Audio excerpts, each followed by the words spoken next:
Magandang gabi. Nais ko lamang talakayin itong ginawa ni Congressman Percy Sendanya. Ang ginawa niya po ay hindi kanais-nais. Insulto, tudo-tudo ito sa ginawa niya sa Supreme Court. Akalain mo nagmumura siya sa Supreme Court dahil hindi niya gusto yung decision ng Supreme Court na diniklara na labag sa konstitusyon ang kanilang impeachment na reklamo na sinampa sa Senado. Ang problema ko lang, kahit hindi po kayo abogado, ay obligado kayo na alamin mo kung anong batas. At kung malaman mo ang batas, ay dapat talaga ibasura ang reklamong impeachment. Ganon din, pwede rin makasuhan ng contempt si Atty. Shell Jokno. At kung sino pang iba, ang nakita ko isa so kakasuhan ng contempt dito si Percy Sendanya. Kung sino pang iba na mga nagagalit, na nagmumura, ay pwedeng kasuhan ng contempt of court sa Supreme Court. Mali po ang mali kasi sa inyo, binibilog yung utak ng Pilipino na hindi nakakaalam sa batas. Pinaniwala ninyo na kayo ang tama. Pinaniwala ninyo na wala nang gagawin ko di ituloy-tuloy ang trial. Pinaniwala ninyo na hindi pwedeng balangkasin o hindi pwedeng reviewin o hindi pwedeng busisiin o sisain ang reklamong impeachment na sinampa ng House of Representatives basta pinirmahan ito ng napakaraming congressman na hindi bababa sa isa sa bawat tatlo. Kung bilangin mo, nung oras na yun, 306 ang congressman. Yung iba namatay. Yung iba natanggal. Kagaya kay Arnie Teves. So kung 306, ang 1/3 yun, o isa sa bawat tatlo ay 102. Ang pumirma po mas marami, 215. So ang gusto nila mangyari, dahil pinirmahan na po ng mahigit 1/3, ay walang kapangyarihan ang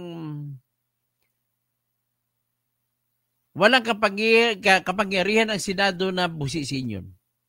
At feeling nila, tama na yun, na kahit na sabihin nila na meron na alam nila na may unang 3 reklamong impeachment na sinampa nila na hindi nila inaksyonan. Actually, yung unang reklamo si Percy Sendanya pag kumaso eh. Tapos hindi nyo respetuhin. Opo, Amil Muti, kasuhan, sige, gawa po ako ng kasuhan. Alaikum assalam. Gagawa ko ng kaso, ito lang po, Gcash ko.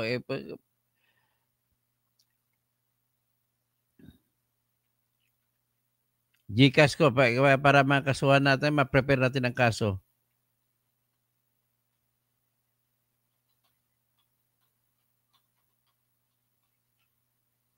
Ang pangalan ko ay Amberteni C. Kausing. So, kakasuhan na lang talaga ito dapat. Lahat po na nagmumura sa Supreme Court ay kakasuhan na ng contempt.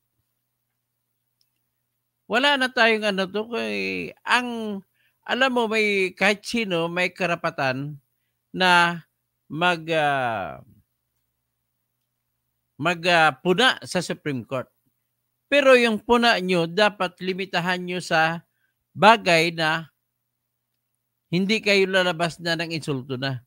Dito, lumalabas po na insulto sila sapagkat po ay alam naman nila na nilabag nila yung 10 araw, 10 session days. Kasi sa loob ng session days, 10 session days, ay hindi nila inupuan nila, hindi nila inaksyonan yung December 2, 2024 na reklamo na impeachment. Kaya, ang sabi ng Supreme Court, wala. Tinapon. Kaya ang pang-apat na reklamo, diniklara ng Supreme Court na labag na sa Constitution. Kaya kung labag na sa Constitution, tapon na yan. Hindi na pwede tanggapin. At kung hindi na pwede tanggapin, ang mangyayari niyan po ay wala nang impeachment na reklamo laban kay Sara Duterte. O, tanda mo yan ang ginawa mo, ha? Sabi ni Ricardo Aman, tandaan mo yung ginawa mo, Percy Sendanya. Ang ginawa mo po ay talagang sobrang ito pakinggan natin siya para ma-justify ko ang sinasabi ko na mali po ang ginagawa niya. Tapos pakinggan natin din si Shell Jokno.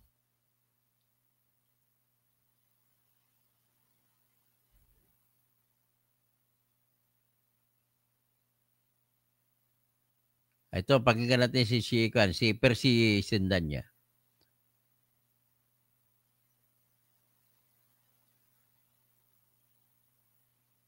Ito po siya.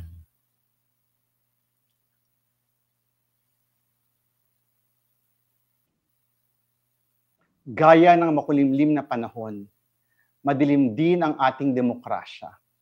Binaliwala ng Supreme Court ang konstitusyon, binaliwala ang sarili nilang mga desisyon, binaliwala ang separation of powers para lang protektahan ang vice-presidente. Nireduce ng Supreme Court ang kanyang sarili bilang Supreme Cuddler of the Philippines. The dismissal of the impeachment sets a dangerous precedent. Lahat ng tiwaling politiko pwedeng magtago sa likod ng Supreme Court at takasan ang pananagutan sa sambayanan. Ganoon ba? A disastrous Ininsulto mo ang Supreme Court. day for Philippine democracy. Grabe. Ano yun? Insulto na matindi. Pakinggan natin si Pakinggan naman natin si Shell Jokno kung anong sinabi niya. Kasama siya ni Percy Sendanya sa kanilang akbayan na grupo.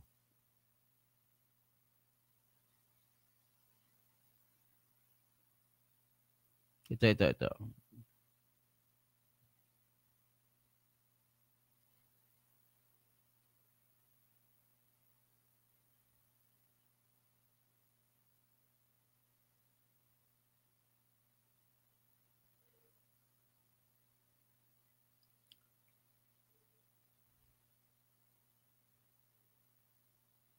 Ito kay yan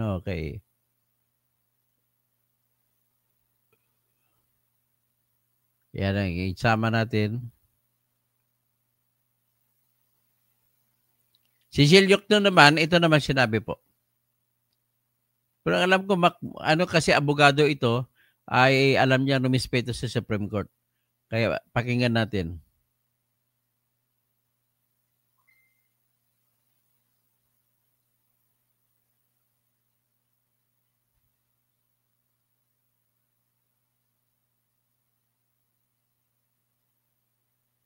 Ayon kay Akbayan Representative Shell Jokno, ayon kay Akbayan Representative Shell Jokno, talo ang taong bayan at pananagutan sa naging desisyon. Git ni Jokno, ang impeachment ay tungkulin o tungkol sa accountability o pananagutan. Iginit ni Jokno na naaayon sa saligang batas at ito ay beripikado at sinuportahan ng higit 1/3 na mga miyembro ng Kamara. Sa kabila nito ay hindi sila titigil na manawagang panagutin ang dapat managot para maitaguyod ang demokrasya at justisya. At yan ang balitang kumpirmado, sigurado. Ito ang Radyo Patrol. Pamela Vasquez, DZMM. Maraming salamat, Pamela Vasquez. Gising na Pilipinas! Para sa pinakamaiinit na balita at talakayan, subscribe na po kayo sa... At pakinggan naman natin. Ang reaksyon naman ni Malacanang spokeswoman si Ganda Claire Castro. Yun, kukunin naman po natin mula sa mga kongresista. Igil nga po sa desisyon ng Korte Suprema na ibasura na impeachment complaint laban kay Vice Presidente Sara Duterte. Narito ang balitang kumpirmado sigurado mula sa Kamara at ni Radyo Patrol, Pamela Vasquez. Pam! Tony, ayon kay Akbayan Representative Shell Jokno, talo ang taong bayan at Wala pa lang dyan, reaction siya, no? Anyway, may isa pang sinabi si Percy Sindanya. Masakit ang mga binitawang salita.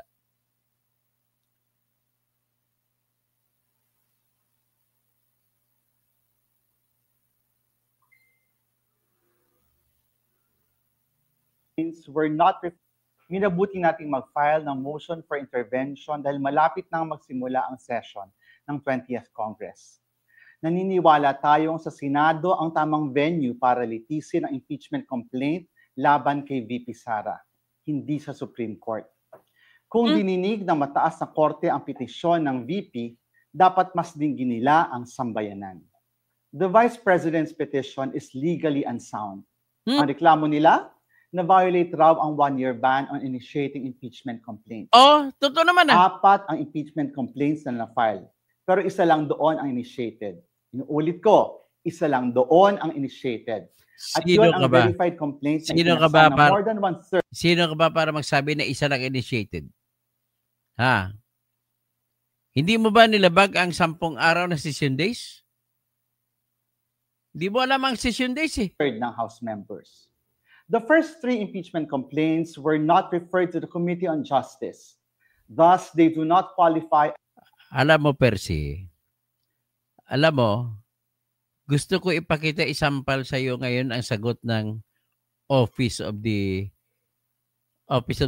Solicitor General.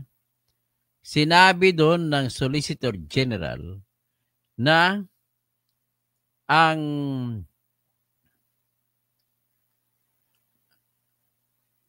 3 impeachment complaint na sinabi mo na hindi na-refer ay na-refer pero in-archive. Inamin ng Solicitor General.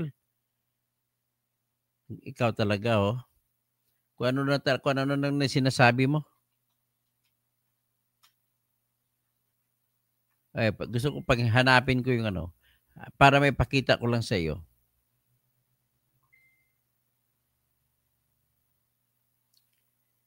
Hindi mo pwede sabihin na hindi ni-refer. Di lalo mong pinabigat ang sarili mo kung hindi nyo ni-refer. Lalo yung inamin kasing akusasyon ng mga abogado ni Sara at saka mga abogado galing sa Mindanao. Ang 3 impeachment complaint po ay hindi po ninyo inaksyonan. Kaya sabi mo hindi ni-refer. Di parang inamin mo na rin. At yung hindi pag-action po ay ang tawag dyan, barred na kayo.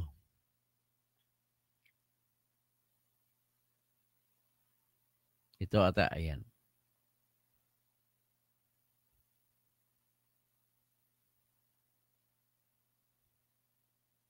Ito, compliance of the House of Representatives.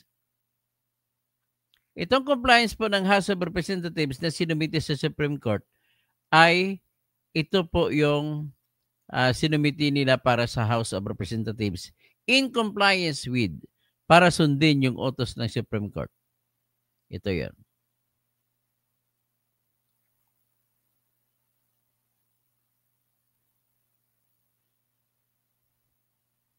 Yan kita nyo. Yan po ang sagot ng House of Representatives na sinumiti ng Office of the Solicitor General. At tingnan nyo rito.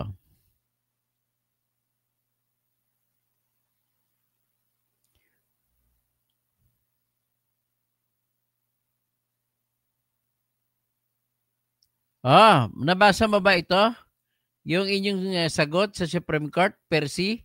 Ito, babasahin ko As to the articles of impeachment transmitted to the Senate when it was included in the order of business of the House of Representatives for consideration by the entire plenary, it was included in the order of business also on February 5. Hindi mo pwede sabihin na hindi sinama sa order of business. Sinama nga, in-endorse nyo Ayan, klaro, February 5, it was included in the order of business. Also on February 5. Therefore, Nagsisinungaling ka naman, Percy. Nagsisinungaling itong kwento ito, tao ito.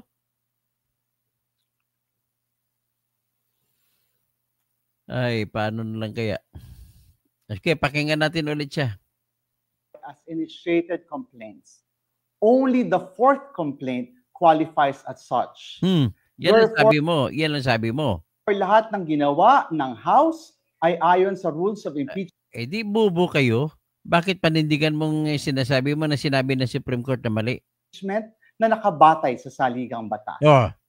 Sa dulo, sa gitna ng lahat ng nangyayaring ito at mga naririnig natin kung saan nababahala talaga tayo. Ang tanong lang naman ng taong bayan ay, huwag mo kasama sa taong bayan. Hindi na ako kasama sa iyo. Will the Supreme Court uphold the Constitution and its doctrines?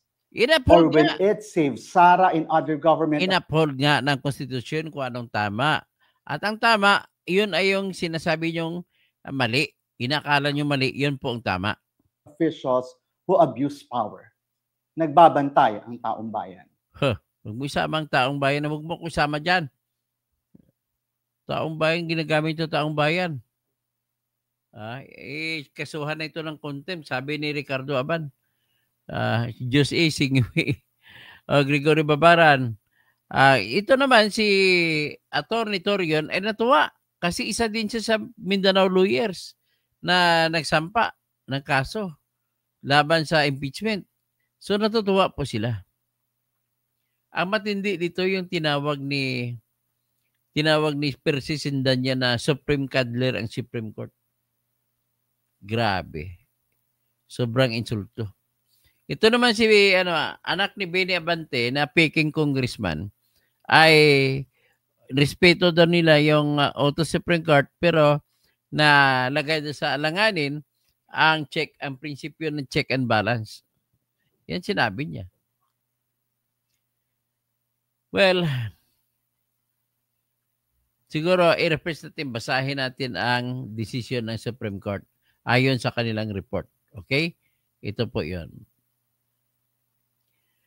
Sabi na, our fundamental law is clear. The end does not justify the means. There is a right way to do the right thing at the right time. This is what the rule of just law means. This is what fairness of due process of law means, even for impeachment. In a unanimous decision today, lahat sila bumoto pabor. Pabor sa pagsasabi na unconstitutional. Kasama ang si Justice Raul Villanueva na bagong inappoint ni BBM. Biro mo, kumontra pa siya kay BBM. The Supreme Court in bank declared the articles of impeachment against Vice President Sara C. Duterte unconstitutional, noting that it is barred by the one-year rule under Article 11, Section 3, Paragraph 5 of the Constitution, and that it violates the right to due process enshrined in the Bill of Rights. Therefore, the Senate could not acquire jurisdiction over the impeachment proceedings. So, walang jurisdiction ang Senado na tumanggap. However, the court said it is not absolving Vice President Duterte from any of the charges against her, but any subsequent impeachment complaint may only be filed starting February 6, 2026. The case stemmed from 4 impeachment complaints against Vice President Duterte. The first 3 were filed before the House of Representatives by private individuals and different groups. A fourth complaint was lodged by a resolution approved by more than one-third of the HOR members of the 19th Congress on February 5, 2025, which was transmitted as the articles of impeachment to the Senate on the same day. This was followed by 2 petitions filed before the Supreme Court challenging its constitutionality. The decision, written by Associate Justice Marvick F. Lunen, ruled that all legal issues involving impeachment proceedings are subject to judicial review. considering the nature of the offices and the institutions that are subject to impeachment. It is its effect on the dependence of constitutional departments and organs and its nature as a constitutional process. The impeachment process is primarily a legal and constitutional procedure, but with political characteristics. It may be sui generis, but it is not a purely political proceeding. This means that the Bill of Rights, especially the Due Process Clause and the right to speedy disposition, public trial. So in declaring that the articles of impeachment were barred by the one-year rule, the decision of the Supreme Court differentiated the first three complaints from the fourth complaint. The first three, the Supreme Court said, were filed under Article 11, Section 3, Paragraph 2 of the Constitution, which allows any citizen to file a verified complaint with an endorsement by any HOR member. The fourth one was through Article 11, Section 3, Paragraph 4 of the Constitution through a verified complaint or resolution filed by at least one-third of the HOR members. The three impeachment complaints were archived and therefore deemed terminated or dismissed. Yun. Therefore, no new impeachment complaint, if any, may be commenced. Ang inyong pag-archive, sabi ng Supreme Court, ay ibig sabihin ang kahulugan ay dinismiss na ninyong reklamo. So kung dinismiss, hindi na kayo pwede tumanggap ng panibagong complaint. Under Article 11, Section 3, Paragraph 5 of the Constitution, no impeachment proceedings shall be initiated against the same official more than once within a period of 1 year. According to the decision, the 1-year bar is reckoned from the time an impeachment complaint is dismissed or no longer valuable or viable. A key issue in the petition is whether the House of Representatives complied with the 10-session day requirement under the Constitution for including a verified impeachment complaint to the order of business of the House of Representatives. The court ruled that the HOR was able to comply with the requirement by putting the three endorsed impeachment complaints in the order of business of the House of Representatives since a session day is not equivalent to a calendar day. So sinabi niya to, okay? So, and it is a period that starts from a call to order until the session is adjourned, regardless of the passage of time.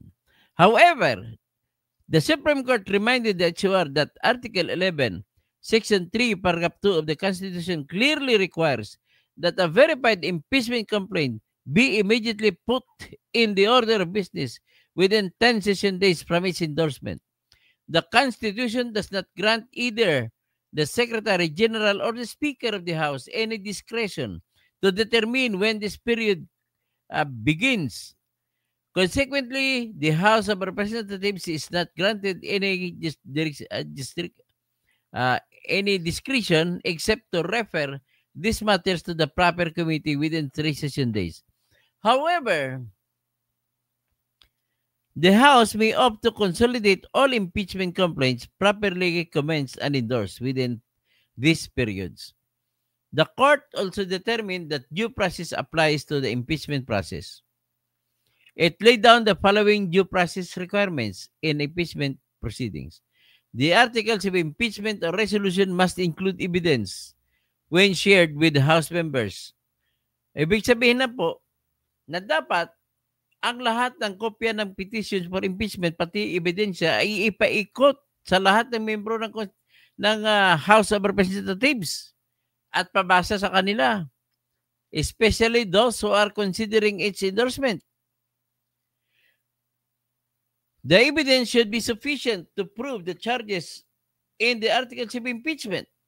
May sapat kayong ebidensya. Ang problema dito, inamin pa ni Paulo Ortega at saka ni Sia Alonto Adyong na hindi nyo alam kung saan napunta yung pera sa confidential fund.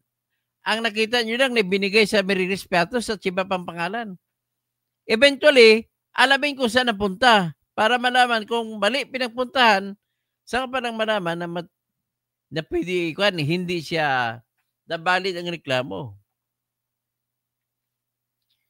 Ano pa? The respondent in the impeachment complaint should have been given a chance to be heard. O yun, utos sa Supreme Court. Dapat pinadalhan nyo ng kopya. Pasagutin nyo si Sara.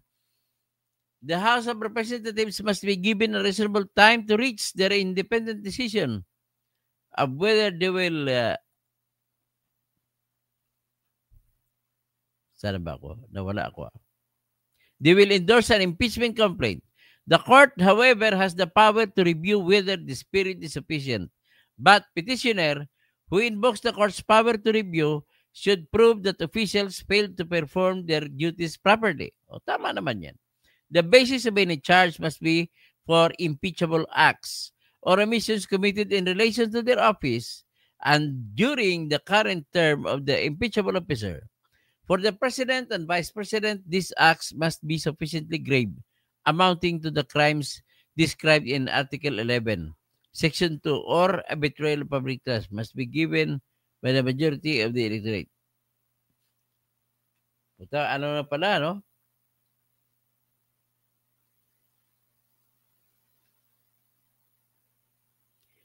For the other impeachable officers, the acts must be sufficiently grave that they undermine and outweigh the respect for the constitutional independence and autonomy.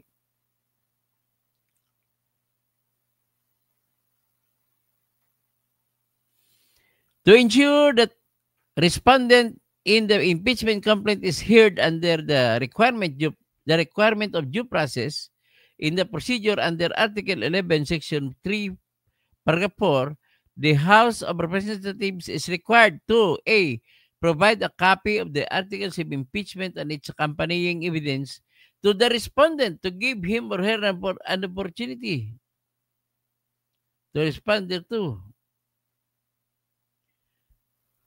Letter B. Make the articles of impeachment with its accompanying evidence and the comment of the respondent available to all the members of the House of Representatives.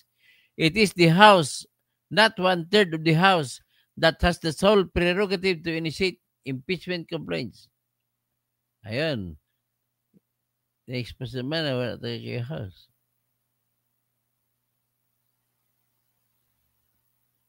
So anyway, we quote from the final note of the unanimous decision. Sabi ng Supreme Court, it is not our duty to favor any political result. Ours is to ensure that politics are framed within the rule of just law. We cannot concede the sobriety of fairness inherent in due process of law to the passions of a political moment. Our fundamental law is clear. The end does not justify the means. We understand our history. We have learned that in the past, momentary desires to do what is convenient and concede means to ends have inadvertently created precedents and weaken the succor of law, or those who dissent, or those at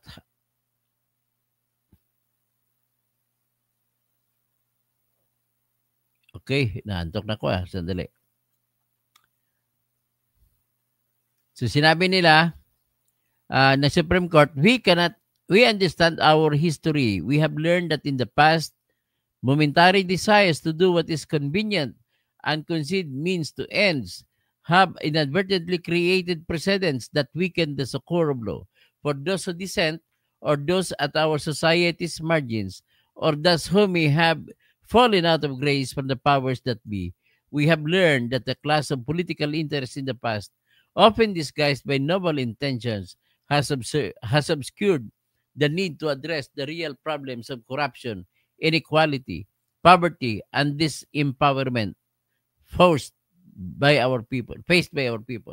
Oh, mismo Supreme Court na sabi, number 1 problema, corruption. Tapos inequality, hindi pagkapatay-patay ng tingin ng gobyerno sa mga tao.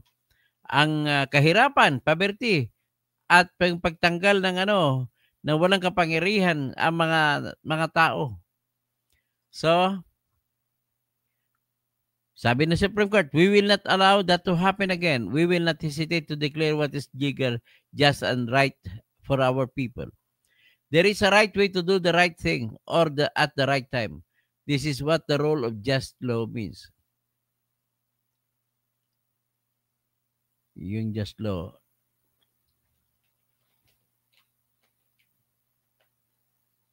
So we urge everyone to read the full text of the decision. O abangan natin. So the Supreme Court's ruling is immediately executory. It shall be deemed served on the petitioners and released upon publication at the Supreme Court's website. Okay? So hindi na sila makapag-file ng motion for reconsideration. Yan po ang lito kasi ang decision po ay unanimous. Unanimous. So kung unanimous, pati yung bagong appointee ni BBM ay bumuto pabor kay Sara. O yan po. O ngayon, yun lang ang masasabi ko lang dito ay yung pinaka-striking na sinabi ng Supreme Court. Yung pakay ay hindi katwiran para mang-abuso. Kasi ginawa nyo, inabuso nyo yung reklamo nyo sa impeachment complaint. Dahil lang sa pakay ninyo, ay naku, hindi ako niyan. Starts.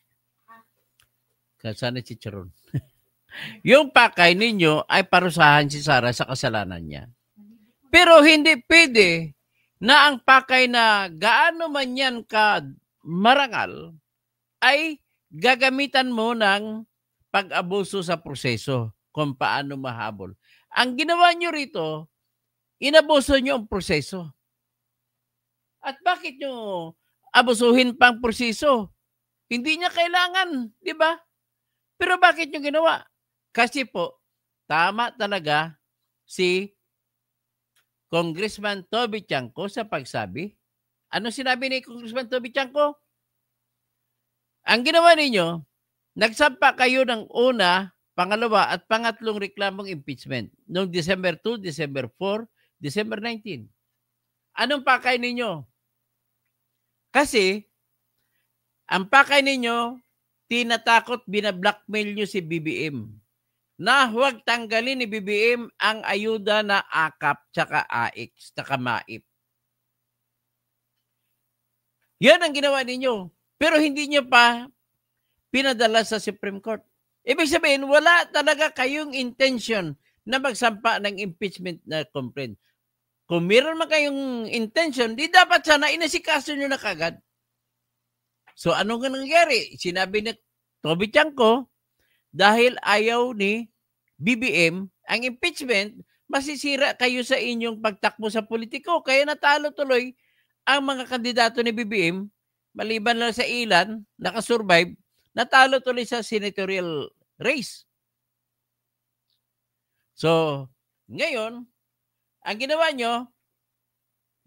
nyo po yun pang blackmail sapagkat baka ibibito kasi panahon ng December ay pinipili ni President BBM kung alin doon sa budget ang tanggalin, ibibito, alin ang ipaiwan. Sa takot ninyo na tanggalin ang ayuda na AKAP, tsaka IX, tsaka MAIP, ay sinalang ninyo, panakot kay BBM. Isasampa namin itong reklamo sa Senado kung kung tatanggalin nyo yung AKAP, AX. Kaya nga, yan pala ang katwiran na kung bakit hindi tinanggal ni BBM ang AX, ang AX at saka MAIP at saka AKAP. Yan pala ang dahilan. Tataka naman ako. Ito na ngayon ang sagot. So tama si Toby Chanco. So ngayon, nung natapos na, naaprubahan ang budget, na ilagay na yung budget na AKAP, AX, MAIP, gagamitin kasi nila sa eleksyon. So ngayon, kailangan nila ipimigay tag 150 million bawat isa. 215 ang ginawa nila para makuha nila. Pumirma silang 215 at nung February 5, last day ng session at sinumiti sa Senate. At dahil doon sinumite sa Senate, napilitan ngayon si Bongbong kasi ang ginawa ni Bongbong, nailagay nga ang AKAP, na isama pa rin ang AX at MAIP sa budget, pero may isang baraha pa hinahawakan si Bongbong Marcos. In fairness to Bongbong Marcos, kahit naggalit ako sa kanya sa mga ginagawa niya, talagang hinarang niya, hindi niya pinalabas ang pundo sa AX, AKAP at saka MAIP. Kaya ginamit nila na pang harang na naman ito ang pang-apat na reklamong impeachment at sinampa. Kaya napilitan si BBM na ilabas ngayon ang lahat ng budget ng AKAP, AX, tsaka MAIP, tsaka flood control projects.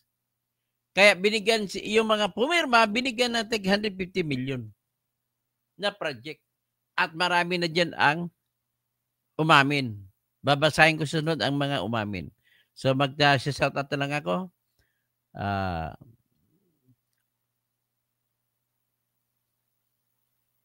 Okay. Si Edgar Nacion, si Ramos Tanyo, oras na ni BP para kasuhan sila lahat. Iyak na si Ontiveros. O yun nga, iiyak na si Ontiveros.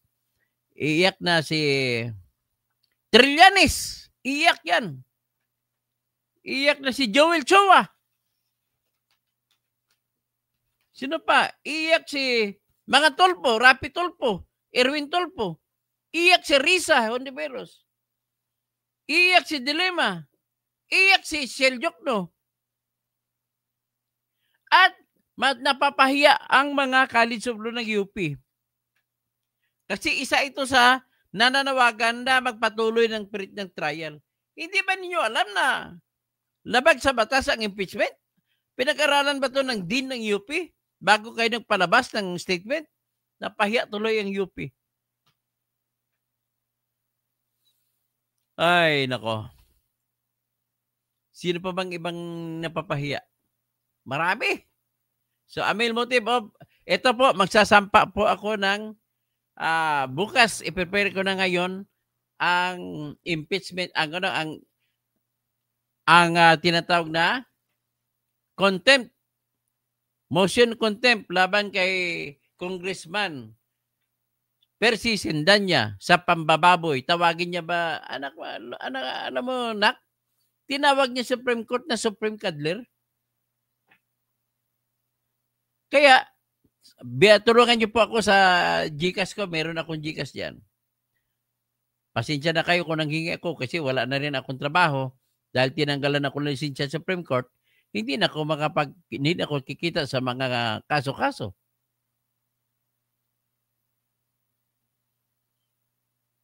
Ito po, sabi ko na lang yung aking GCash.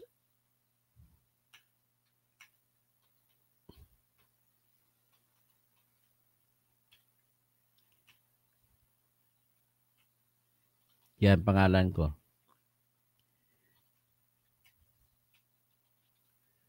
Yan po pangalan ko. Kung magtutulong lang kayo, hindi ko pinipir sa lahat Kaya ayaw ko mabasa yung mga ibang nang lalait sa akin dahil nanghingi ako ng tulong. Yung gusto lang, yung lang, kung may bukal sa loob lang na magbibigay. Sino pa iba? Ang dami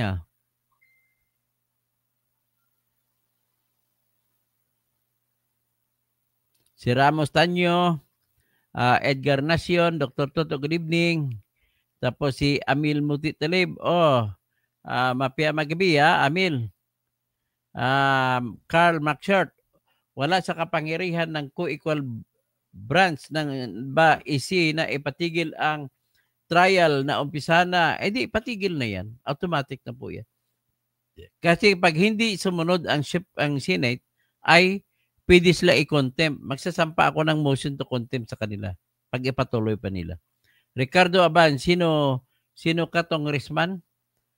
Congressman tawag nito, Percival Sendanya. Nakakalungkot naman, hindi po nakakalungkot yan, Greg. Tama po yan ang desisyon. Sabi nga ng Supreme Court, para maintindihan mo, maaring para sa katarungan ang pakay. Pero mali naman ang paraan sa paghahabol ng katarungan. Kaya ang ginawa na, imbis na isang reklamo lang, ginawa ng 4 na reklamo. Okay? So, Ricardo Aban, Sendanya, tandaan mo yung ginagawa mo. Heriberto Filemon Indiape, lukuhan na po sir, toto, pero kwarta na. Ricardo Aban, TY po, katotohanan. Wonder Mike, maayong gabi, Toto Kausing. Adventure, dapat pa-drug test siya. Oh, Ricardo Aban, grabe, iba ang pambatikos mo. Heriberto Filemon Indiape, just like lang ng pagkadisbar sa iyo, Sir Toto, kumakampi sila sa magnanakaw. Hindi naman, okay lang yan. At ayoko lang magsalita na rin. Although, andun din ako. Ganun din ang sinabi. So, Amel Motitalib, pero hindi naman sa lahat ng pagkakataon na mali ang Supreme Court. Amel Motitalib, contemptuous to the max. O tama ka, contemptuous to the max ginawa niya. Kaya dapat kasuhan na siya. Juanito Millones, mag-rally na lang sila. Dala sila, sabi nila, ng taong bayan. Sinong taong bayan? Ang hirap sa kanila eh. Sinasabi na taong bayan sila, hindi nila tinatanong kung ako isanama pa nila. Hate me world. Basta leftist ayaw tumanggap ng pagkatalo. Antonio Montelibano, Supreme Court, di nyo matanggap. Paano na lang kung kayo ang gobyerno? Naintindihan mo, Anthony? Ton, kung anong ibig sabihin Supreme Court? May nilabag po na violation kasi 4 na reklamo ng ginawa nila. Kaya nga, binigyan kayo ng isi ng 10 araw para mapakita nyo panig nyo, pero hindi nyo ginawa na maayos. Chito Villahermosa, yun lang ang abogado na wala ako narinig na may kaso na pinanalo. Ganun ba? Sino ba? Hindi naman po abogado si Chris, si Percy Sindanya. Crispin Padual, maghikog ka na lang. Ricardo Aban, joke no, ganoon dapat ang sagot, di katulad mo tabingi. Okay. Maganda pang sagot ni Jokno eh. Si Gregorio Babaran, wala na ang teleserye ng impeachment trial. Next chapter na lang, abangan na kung sakali. So, Daniel, parang sila na lagi ang tama. Nuclear reactor reacts, mas matalino pa siya sa OSG. Nestor Villamor, by me, hindi ako naniwala dyan kay Shell Jokno. Laging pagkain at pamasahe ang binibigay kapag may usapin tungkol sa rally.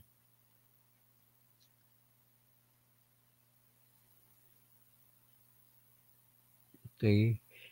Ricardo Aban, sambayanan. Ikaw ba ang final arbiter under the Constitution? So, naniniwala na talaga, sabi ni JJA, naniniwala na talaga ako na nakakabubo ang galit. Siyempre, galit sila kay Duterte.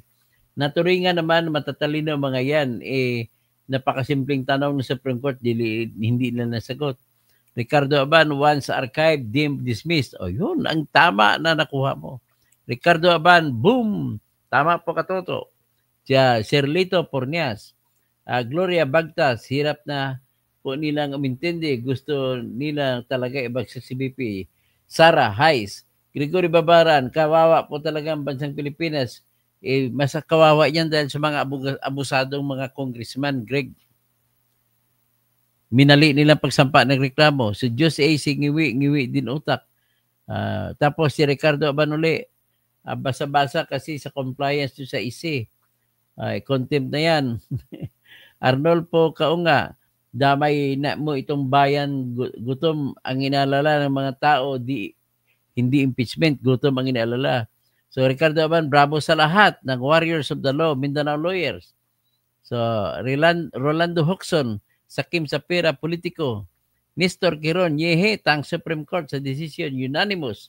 Regine Ford, magandang gabi. Anonias Aguila, di matanggap ng Akbayan Party List sa pangunguna ni Ngiwi. Tapos, Ananias Aguila, di matatanggap ng Akbayan Party List na sa pangunguna ni Ngiwi. Sir Lito Pornias, good day, Sir Tuto, sa aming waray, ang tawag sa sobrang iyak sa pagdalamahati ay ngoy-ngoy. Tama ka, nag-ngoy-ngoy. As in ngoy-ngoy, ngayon ang pumirma ng impeachment. Si Juname, ang taong bayan, ang 32 milyon na bumoto kay BP Sara, Tapos Lita, hindi magtatagumpay ang mga buhaya na masasama ang mga intention kay BP. Jaime Praxidio Sr., isa lang ibig sabihin ng Korte Suprema, nilabag ng 250 na kongresista ni Martin Romualdez ang saligang batas. Greenheart, sa sobrang ganda ng buhay ng mga buhaya, ayaw lang umalis sa posisyon. Kaya inabuso at nilanag ang batas para manatili sa gobyerno pero hindi magpapaapi ang ating mahal na BP Sara Inday. Juanito Ando at Ngiwi Sir. Si Ngiwi Sir dapat mawala na yan. Pastor Rodi Rabi, good evening. Tapos si Diyos A, sarap patukan niya si Boy Ngiwi gamit ang salitang taong bayan. Kung talagang madami kayo. Si Pastor Rodi Rabi, si Jeric Relatos, katoto. Ang nagpapahamak diyan, Soljen, mali ang sagot niya sa Supreme Court. Tapos hindi pala kaya sagutin ni Kurap na Chua. Naghihintay lang ang isi, dapat pa-deport na yan. Tapos you called it right, Sir Toto. Alpachi Bitter, Sir Toto, nagbubunyi ang taong bayan sa tagumpay na hinahangad na manal and void ang impeachment. Tapos Juanito Ando, isa pa, yan si Ipin, Sir, magkakalat lang yan. Rudy Rabe, let us forget the VP Sara impeachment complaint. Supreme Court already ruled that the innocent, saan ba ko? Ruled that the innocent, that the impeachment is unconstitutional. We must respect the High Court. So, Argo, host, ano ang resulta sa botohan? Unanimous. Lahat ay bumuto na ibasura ang impeachment. Sa Mel NSG, maayong gabi, Engineer. Raha Sulaiman Channel, mudaog sir ang mga taga Mindanao at buong sambayanang Pilipino at ang wait natin, makalaya si Tatay Diggs. Nelson Dingding, naku, lalo sila magagalit kung makalaya si Digong. Nelson Dingding, hi Doc Kausing, yung unanimous ba, ibig sabihin lahat po bumuto kay pabor kay Sara. Pati po yung huling justice na inappoint ni Bongbong Marcos bumuto pabor kay Sara. Kawawa naman si Kung Ngiwi, baliin talaga ang batas. Efrin Anino Guhilde, Marudya Rabon, Toto kasing kaya nito, hindi naman talaga katanggap-tanggap dahil nabayaran ang mga appointees ng amo mo, Diablong Sido. Hindi naman. Wala po tayong ebidensya na binayaran ng mga justice. Huwag ka magsalita ng ganun po kasi pwede ka mapakulong ng Supreme Court. At wala tayong ebidensya na binigyan sila ng pera o tumanggap sila ng pera. Oner Limbog, Dok Toto, pwede ba kasuhan si Percy Sindanya? Opo, kakasuhan ko na nga po. Tulungan niyo ako, bigyan ko ito sa GCash ko para maisampa ko na. Rally K. Isguera, pwede po ba nila ulit filean si BP sa next year na February 6? Cecilia o Alex, Sir, kauhan sana yung nagpirma sa impeach, pambili na nila ng boto yun. O ginamit na pambili ng boto. Yan ang GCash number ko ha. Really K. Isguera, Raquel, pwede po ba nila ulit filean sa February 6 pa po, matagal sa next year, sa 2026. Pero patapos na, mag-election na rin. Nuclear Reactor Reacts, Really K. Isguera, pwede pero ayusin na nila sa susunod. O dapat ayusin na susunod. Ramon Borcelo, mabuhay ka, Tony Kausing. Joffrey Katoto, yan pong comment ng spokes ng Itsuar. Ano pong comment nyo dyan? Ay, nakita na siya, nagbabaw na siya ng saludo eh. Pero sabi niya, delikado raw ang principle of check and balances. Teddy Maloles, tama yung paliwanag mo noon, boss. Tinalo mo yung mga legal expert din nila. Sige, tama ako, di ba? Mama Susana Craig. Morning, Dr. Toto. Palagi ako nakinig sa iyo. Salamat po. Ingracia Biesca. Lapot Kau Kalbo. Ilapot po ako. Sige lang, okay lang, Ingracia Biesca. Huwag ka na magalit sa akin. Raymond Lagi daw. Idol, hindi nila alam ang batas. Jurem, Naimbang Rabim Kapsat. Doc Engineer Toto, hindi talaga natutulog ang Diyos. Tama, no? Sabi ni si yung singer. Ang kumanta, Ang sabi, hindi daw natutulog ang Diyos. Bakit ganyan? Di ba sabi niya, natutulog ba ang Diyos? hindi natutulog Diyos. Okay, Ingrasya Bisca, hindi ikaw maintindihan, wala kay Kainso. Huwag niyo kami pag-awayin ni Kainso. Kaibigan ko yan, ka naman. No? A nuclear reactor reacts. English sabihin sa makakalbo ka rin. Yun. Huwag mo ako tawagin kalbo. Kasi kalbo na nga ako. Tawagin mo pa akong kalbo. Rolando Algar, next plan nila si Remulla na naging ombudsman. Yari na si Sara. Ayun. Kailangan harangan ito si Remulla. Jocelyn Basinillo, maayong gabi Toto Tirador. Alpaci Bitter, nagtagumpay ang mga Pilipino, masaya ang mga nagdadasal para kay BP Sara. Danilo Thailand, Engineer Dr. Toto Kausing, pareho kayo ni Attorney Libayan. Angelica Flores, basta tabingi. Na po, madaldal, abogado ka ba? Maria Victoria Sanchez, magsalita po si BP Sara sa public tungkol dyan sa impeachment issue niya. December Sulatan, salamat Lord, nang ibabaw ang katotohanan, Duterte forever. Juna May, mabuhay si BP Sara, go sa 2028. Malu Ancheta, sino kaya magsampa ng kaso? Pumirma sa impeachment, may bayaran? Sigurado yan, meron. Chita Bunglagan, yan ang attorney, may prinsipyo, kumampi sa kasamaan. Walang prinsipyo. Alita Soriano, come on, thank you for your update, sir. Jeffrey, always watching your vlogs. Salamat po. At yan lamang po, si Malu Anchita, Gary B. Si Gary B pala. Natutulog ba ang Diyos? Okay, hanggang nyo lang, hindi natulog po ang Diyos. Magandang gabi po sa inyo lahat. At antayin nyo, magbablog pa ako ulit. Marami